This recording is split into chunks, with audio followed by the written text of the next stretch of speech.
Либо человечество покончит с войной, либо война покончит с человечеством. Джон Фицджеральд Кеннеди. И действительно, война одна из самых главных сил, которая двигала прогресс в течение всей истории человечества. Многие технологии, служащие в наше время для мирных целей, раньше предназначались для убийства людей. Но это не значит, что в начале 21 века нужно продолжать конфликтовать и уничтожать себе подобных по надуманным предлогам. Некоторые страны хорошо это понимают и делают ставку как раз на политику мирного сосуществования. И у них, между прочим, есть чему поучиться, например, России, США, Китаю и другим крупным государствам, которые ежегодно тратят миллиарды долларов на вооруженные силы. Давайте-ка взглянем на самые миролюбивые страны в наше время, которые ненавидят войну и хотят жить мирно. Но сначала я хотел бы вам порекомендовать замечательный канал Lola Slot ASMR. Она начинающий стример и ждет вашей поддержки. Надевай наушники, слушай личное обращение Лолы ASMR. Ссылочка на ее канал будет в описании к этому видео. Привет, пупсик. Заходи на мой ASMR канал.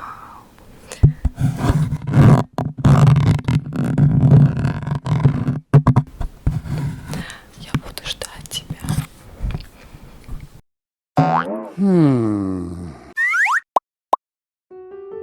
Швейцария. Это, пожалуй, одна из самых известных стран, давно отбросивших все свои попытки помериться, собственно, у кого пушка длиннее и мощнее. Последней войной, которая велась в Швейцарии, была в ноябре аж 1847 года. Это была гражданская Зондербундская война. Ее причиной стало выступление объединения 7 католических кантонов Швейцарии, Зонденбурда, против либеральных реформ, проводившихся в данной стране. После их поражения Швейцария в 1848 году приняла новую конституцию, которая в том числе провозглашала нейтралитет страны. С того момента государство не участвовало ни в одной войне. И даже во время Второй мировой, когда все вокруг было оккупировано Третьим Рейхом и Италией, Швейцария оставалась нейтральной. Но если не принимать во внимание гражданскую войну, а говорить именно о конфликтах между разными странами, то в последний раз Швейцария применяла военную силу во время аж наполеоновских войн. При таком же раскладе аж с 1815 года получается, что Швейцария соблюдает политический и военный нейтралитет. Швеция. Россиянам, собственно, наверное, кажется удивительным тот факт, что Швеция является одной из самых миролюбивых стран. Ведь не так давно по историческим меркам она активно боролась за место под солнцем, в том числе против Российской империи. Велись длительные и кровопролитные войны. Теперь же Швеция является одной из тех немногих стран, жители которой не сразу помнят, когда их государство, собственно, открыто участвовало в конфликтах. Да, Швеция оказывает некоторую военную поддержку силам, ведущим борьбу против терроризма, но уже давно воздерживается от участия в различных конфликтах. Если точнее, то последним конфликтом, в котором открыто участвовала страна, была шведско-норвежская война 1814 года. И вот уже более 200 лет это государство официально придерживается политики нейтралитета. Коста-Рика также не особо любит войны. Несмотря на то, что Центральная Америка была местом множества локальных конфликтов, Коста-Рике удалось избежать участия в них. Последняя война, в которой фигурировала эта страна и которую даже сложно назвать полноценной, прошла аж в 1856 году против Никарагуа. После этого военных действий против других государств Коста-Рика не вела. А с 1948 по 1949 годы в Коста-Рике прошла гражданская война. Но так как мы говорим именно о борьбе разных государств, то можно сказать, что уже более 160 лет эта страна живет в мире. Кстати, после окончания гражданской войны в новой конституции был закреплен запрет на создание и содержание постоянной профессиональной армии в мирное время. Бутан – это небольшая страна, зажатая между Индией и Китаем. Является одной из немногих государств, которые уже более 100 лет не участвуют в военных конфликтах. Если быть точнее, то Бутан фактически стал нейтральной страной в 1865 году, после поражения в Анго-Бутанской войне. Позже, в 1910 году, Бутан фактически стал британским протекторатом.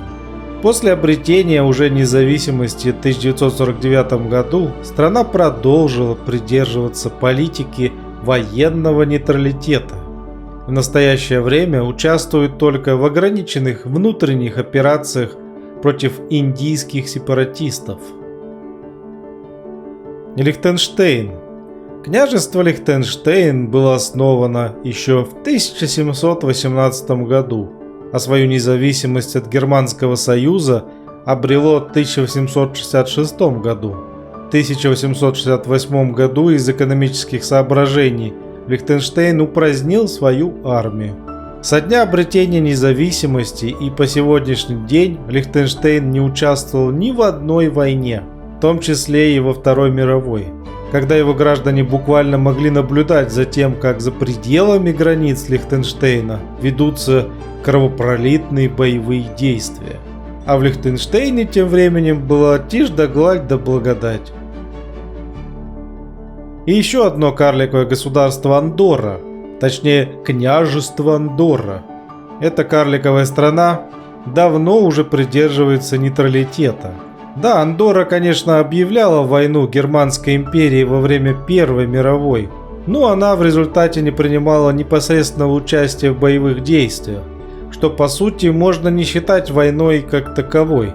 Если отбросить этот символический шаг, то Андорра является, пожалуй, наиболее долго сохраняющей мир страной.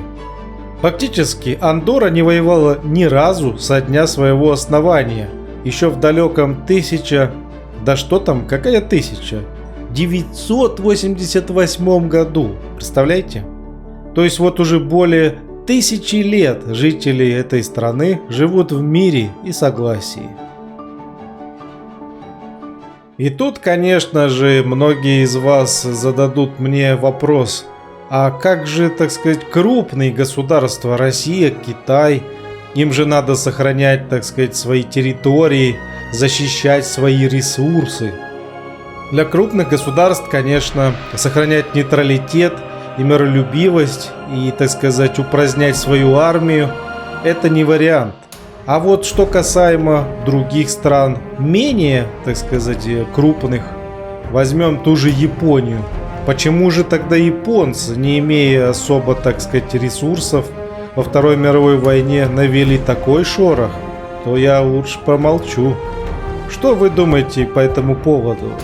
А у меня на сегодня все. Ставим лайк, подписываемся на канал Bizarre World, чтобы не пропустить новые выпуски. Всем спасибо, пока-пока.